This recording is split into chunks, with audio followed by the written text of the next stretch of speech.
বাগেরহাটের হযরত খান জাহান রহমতুল্লাহর মাজারে দিঘির ঘাটে কুমিরের আক্রমণে মারা যায় একটি কুকুর। 10 এপ্রিল সামাজিক যোগাযোগ মাধ্যমে এমন একটি ভিডিও ছড়িয়ে পড়ে।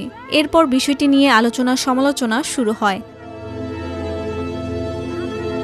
খোঁজ নিয়ে জানা যায় ঘটনাটি গত 8 এপ্রিল বিকেলের। ওই দিন মাজারের একজন প্রহরী দর্শনার্থীদের নির্দিষ্ট দূরত্বে থেকে কুমির দেখতে অনুরোধ করছিলেন। এ সময় দৌড়ে এসে কুকুরটি ওই নিরাপত্তা প্রহরীর পায়ে আঁচড় দেয়। তখন নিরাপত্তা প্রহরী পা ঝাড়া দিলে কুকুরটি ঘাটের সিঁড়িতে পড়ে যায়। এ সময় কুকুরটিকে ধরে পানির নিচে নিয়ে যায় কাছে থাকা কুমিরটি। গত বুধবারে এসে 2-3 লোককে কামড়াইছে। কামড়ার পর ঘাটে কুমিরের সামনে আসছে। আসার পর আমি যখন সরাই দিতে গেছি তখন আমারও পায়েও কামড় দিছে। দিলে কিছুক্ষণ পরে আবার ওকে ছেড়ে দিছে। ছেড়ে দিলে পরে সেটা আমি আবার ওকে মাটির নিচে পুঁতে রেখে আসছি নিজে। কুমিরে খাইনি, মারি ফেলছি। ওই দিঘির কুমিরের সঙ্গে সখ্য গড়ে সামাজিক যোগাযোগ মাধ্যমে আলোচনায় এসেছিলেন স্থানীয় মেহেদী হাসান। তিনি প্রথম আলোকে বলেন, ঘটনাটি নিয়ে নানা মিথ্যা গল্প ও অপতথ্য ছড়ানো হচ্ছে। প্রকৃত কারণ সবার জানা জরুরি। যে বন্ধুত্ব বা সখ্যতার জায়গা থেকে এটা আসলে এইখানে অন্য কারোর সাথে নাই। আর আমি আমার ব্যক্তিগত অর্থায়নে কুমিরকে খাওয়ানোর চেষ্টা করি, সবসময় কুমিরকে খাওয়াই। এই কুমিরটা ডিম পারছে।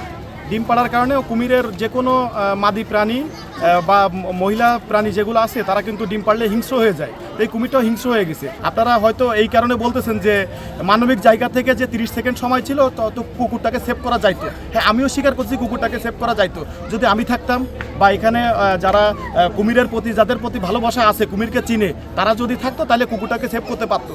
মাজারের দারোয়ান সে তো কুমিরকে কীভাবে কুকুরটাকে সেভ করবে? অনাকাঙ্ক্ষিতভাবে ওটা কুমিরের সামনে পড়ে গেছে। আমি বলবো আপনারা কেউ বিভ্রান্তিতে পড়বেন না। মাজারের খাদেমরা জানান, দিঘিতে একটি মাত্র কুমির আছে। এটা রহমতুল্লাহর রেখে যাওয়া সেই কুমির নয়। 2005 সালে ভারত থেকে এনে এই কুমির ছাড়া হয়।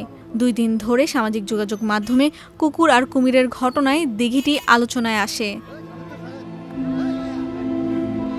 এই ঘটনার প্রকৃত কারণ খতিয়ে দেখা হচ্ছে বলে জানিয়েছেন বাগেরহাটের জেলা প্রশাসক। পাশাপাশি গুজবে কান না দিয়ে সবাইকে সচেতন থাকার আহ্বান জানান তিনি। কুকুরটি ভেসে ওঠে, পরে তাকে মাটি চাপা দেওয়া হয়। তো এই ঘটনাকে কেন্দ্র করে একটি উত্তেজনা তৈরি হয়েছে। আমরা এটিকে তদন্ত করার জন্য উপজেলা নির্বাহী অফিসার সদর এবং উপজেলা প্রাণী সম্পদ কর্মকর্তা এবং সদর কোতোয়ালি থানার যে ভারপ্রাপ্ত কর্মকর্তা তাকে দিয়ে একটি উপকমিটি আমরা করে দিয়েছি। গুজব সম্পর্কে সচেতন থাকার জন্য আমরা সবাইকে সচেতন করছি। এই বিষয়ে পুলিশের সঙ্গে যোগাযোগ করা হলে তারা কোনো মন্তব্য করতে রাজি হননি। এখন পর্যন্ত এ ঘটনায় থানায় কোনো অভিযোগও করা হয়নি।